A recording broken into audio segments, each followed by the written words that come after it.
আসসালামু আলাইকুম। নুপুর agro farm থেকে আমি নুপুর আক্তার। আজকে খুবই গুরুত্বপূর্ণ একটা বিষয় নিয়ে আপনাদের সামনে আসা। অনেক আগে আমাকে অনেকে কোয়েশ্চেন করতো, এখন যদিও আমি কোয়েশ্চেন দিয়ে অ্যান্সার দিতে দিতে অনেকেই জেনে গেছে বিষয়টা। সেই কোয়েশ্চেনটা হলো, আপনার মুরগির ঠোঁট কেন কাটা হয়? একটু দেখাও এখানে। মুরগির ঠোঁট কাটা হয় এক্স্যাক্টলি বিশেষ কিছু কারণে। সেটা হলো, প্রথম কারণ যদি আমি বলি, সেটা হলো মুরগি ঠোকরাঠুকরি করে। ডিম উৎপাদনের সময় অনেকেই বলে থাকে, আপনি মুরগি ঠোকরাঠুকরি করতেছে, মুরগির পিছন দিয়ে রক্ত আসতেছে, মুরগির ডিম ডিমের যে থলিটা আছে সেটা বের হয়ে আসছে, কী করবো? আমরা ইনস্ট্যান্ট কিছু মেডিসিন সাজেস্ট করি, কিন্তু সেই মেডিসিনে আমাদের খুব একটা কাজ হয় না, ওই মুরগিটা মারা যায়। এবং আরেকটা কারণ আছে, সেটা হলো যে মুরগির ডিম ঠোকরায় ভেঙে ফেলে, সেটাও কিন্তু ঠোঁটের কারণে। আচ্ছা, এখন কোয়েশ্চেন আসতে পারে, ঠোঁট কাটার পরেও তো করে। হ্যাঁ, ঠোঁট কাটার পরেও করে অনেক সময়। সেটা দেখা যাচ্ছে ঠোঁট যদি বড় ছোটো হয়ে যায়, আবার দেখা যাচ্ছে যে একটা সময় গিয়ে ঠোঁট বড় হয়ে গেছে, তখন এটা করে।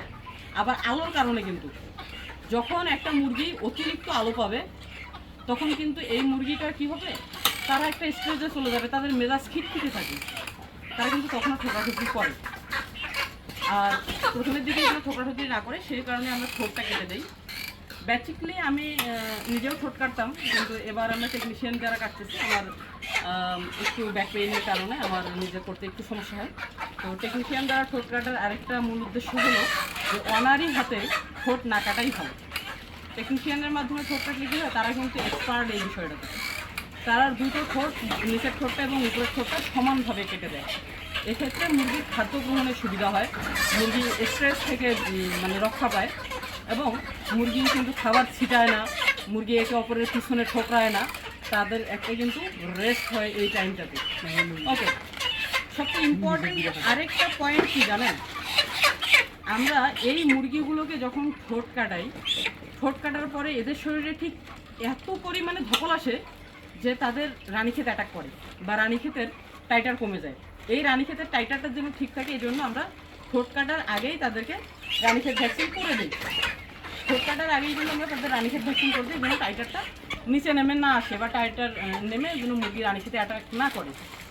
আচ্ছা, এটা একটা বিষয় গেল। আরেকটা বিষয় হলো, মুরগির ঠোঁট কাটার মিনিমাম 24 ঘন্টা আগে আমরা এদেরকে রেনাকে চালাই। কেন রেনাকে চালাই?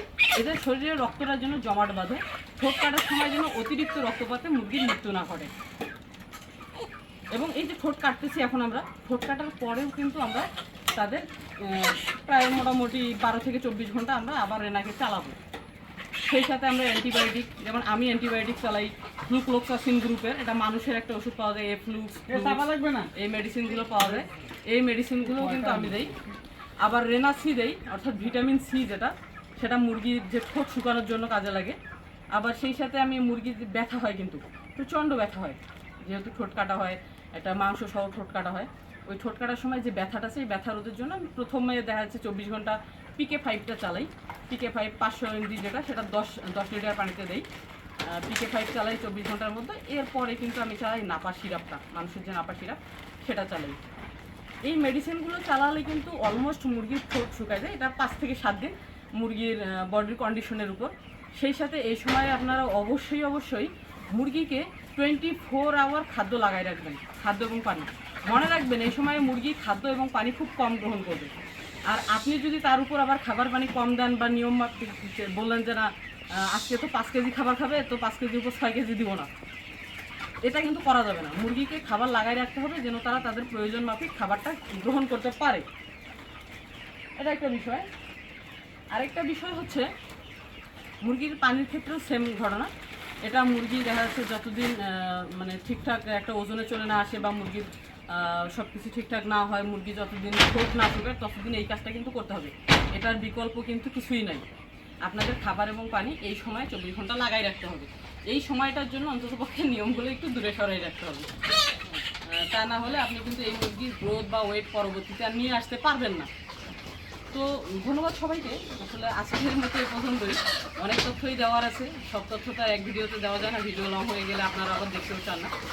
আরেকটা ইম্পর্টেন্ট আপনাদের কথা বলে রাখি, সেটা হলো আমি কিন্তু সারা বাংলাদেশে লেয়ার রেডি টু সেল করে থাকি। সেটা 10 পিস থেকে শুরু করে আপনার যত পিস প্রয়োজন হয় 2000, 3000, 4000, 5000 পর্যন্ত আমরা দিয়ে থাকি। তো আমাদের সর্বোচ্চ ব্যাচ থাকে 2000 পিসের, অর্থাৎ 2200 পিসের। 2200 পিসের উপরে আমাদের কিন্তু কোনো ব্যাচ নাই। তো আপনারা একই ব্যাচের 2000 পিস পর্যন্ত আমাদের নিতে পারবেন, অন্য অন্য ব্যাচের নিলে আরও বেশি করে দেওয়া যাবে। আর সারা বাংলাদেশে 10 পিস পর্যন্ত ডেলিভারি দিই। তবে সবচেয়ে ইম্পর্টেন্ট কথা, যে যারা খুচরা এবং ডেলিভারি নিতে চান, দেখা যাচ্ছে যে সিলেট থেকে একজন অর্ডার করছে যে আপু 20টা মুরগি পাঠিয়ে দেন, এই 20টা মুরগি কিন্তু আমি ক্যাশ অনে আপনাদেরকে দিব না।